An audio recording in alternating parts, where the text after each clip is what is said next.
Guys, there is an advantage to keeping all your change, all right? When you need some parking change, you ever need any parking change, I'm your guy.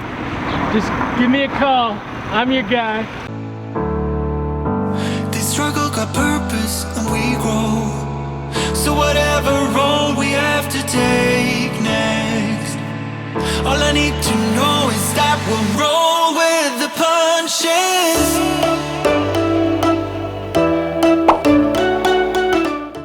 All right. Here we are, Monday, May 18th. Wow. 2020, almost half in the books, y'all. May 18th, Monday, here we go. I am headed to the Power and Light District just to soak in some vibes, guys, just to soak in some different vibes.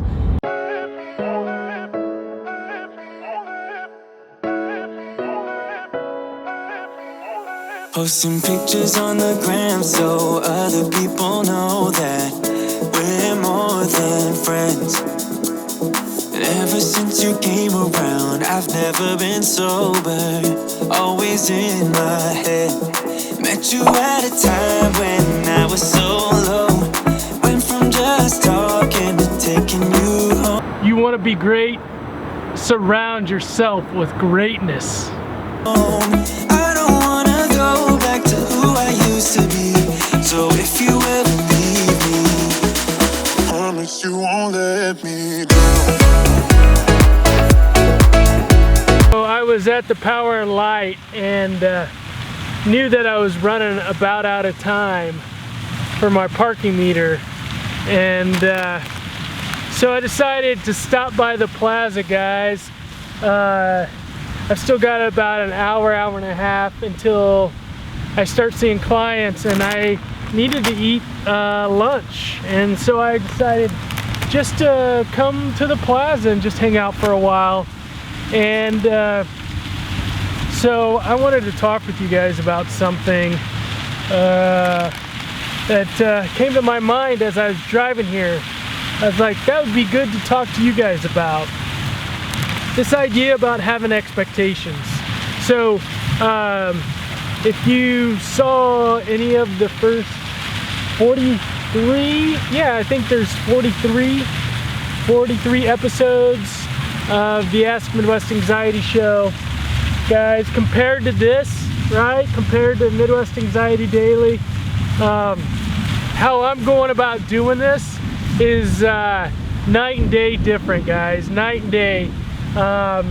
For the Ask Midwest Anxiety Show, I scripted everything out, and I had everything planned, and oh my goodness,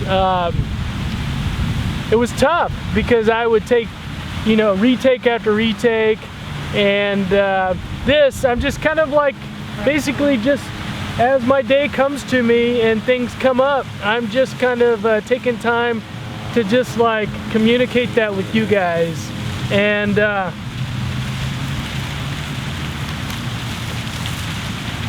I just found so much of a difference. I don't know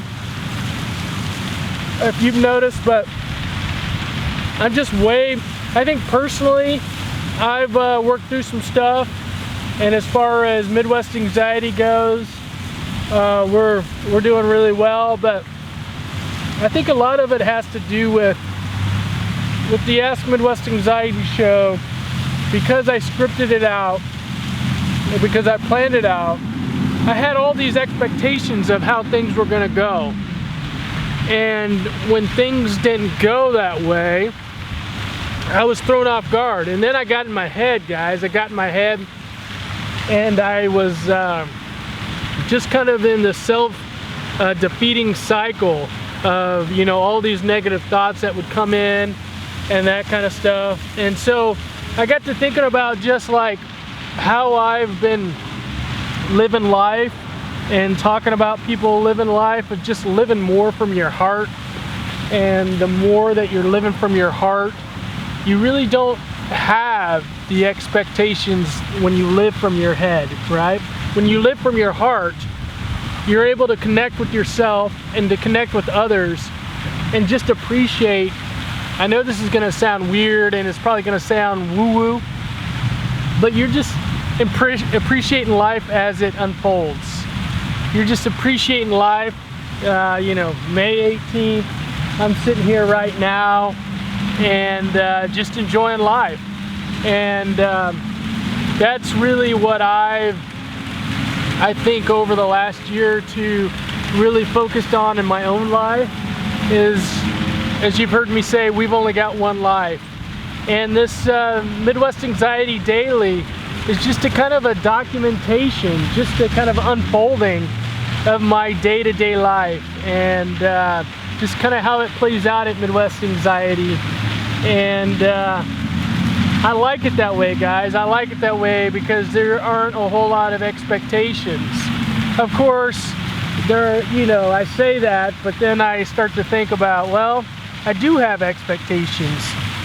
I have certain ways that I want things to go with clients and all that, but I found the more that I connect with my heart and the less that I have to have things go a certain way, that things just go that way. And things just, I seem to be able to adjust easier in the moments when I'm just living from my heart. So I think having some type of self-connection and self-love, you start to feel it in your heart by being able to love yourself and be kind to yourself and tell yourself positive messages and do kind things for yourself. You're able to connect with yourself when things aren't going well. You're able to, instead of being in your head and being negative and having all these expectations, that you're able in your heart to be able in those tough moments to give yourself love. And then when you give yourself love in those tough moments, because those tough moments are going to happen, right?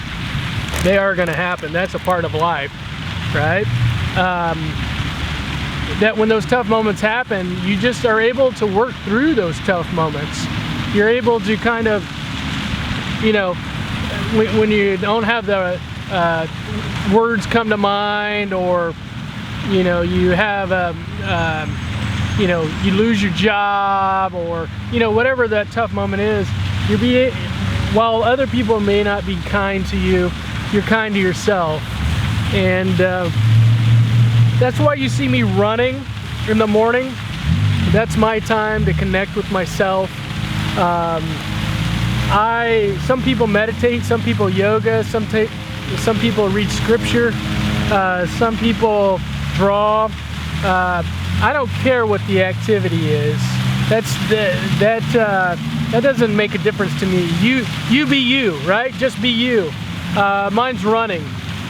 But I think you have to have some type of daily practice where you have a meeting with yourself, where you're just connecting with your mind and your body.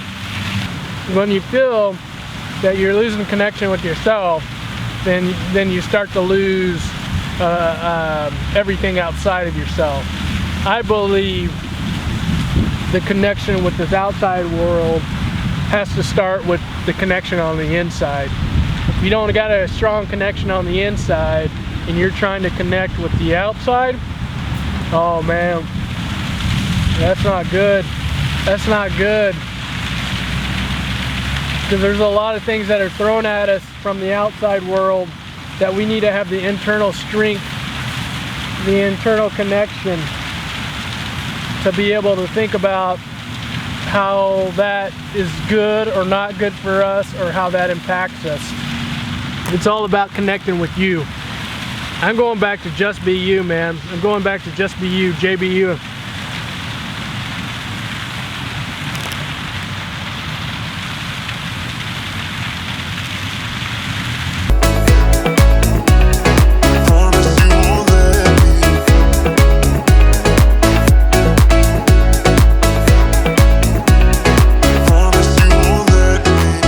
got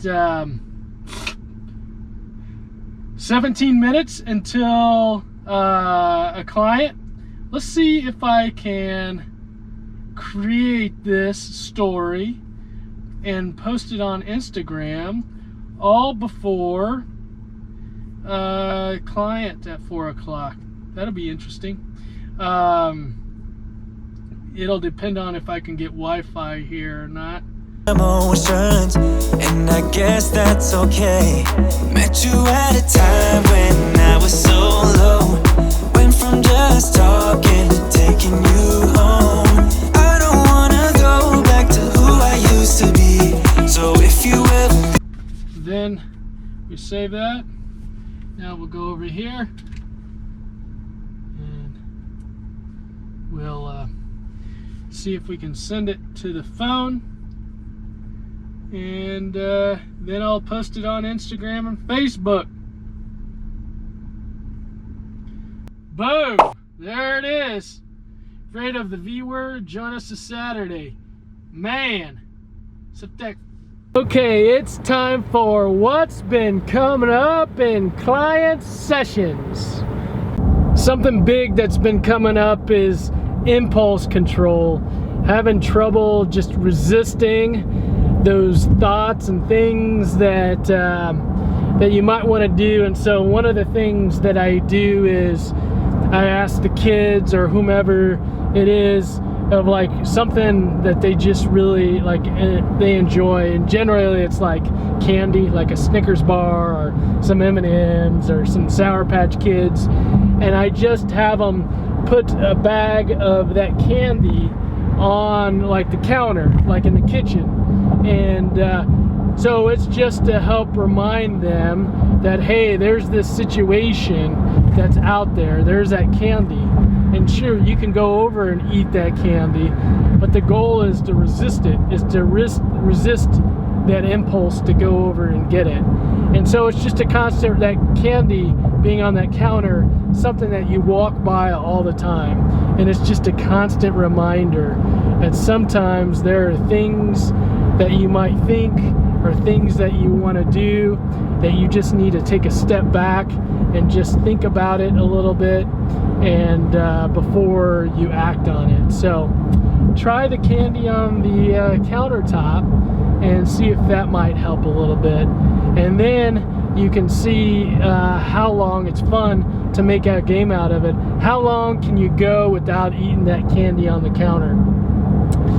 I joke with some kids. I joke with kids sometimes saying that, you know, this candy should grow mold on it. It's something that you should have around forever, where you might take it to college, or maybe you know, even into your adult life when you move into your own home, and put it on that counter just to represent.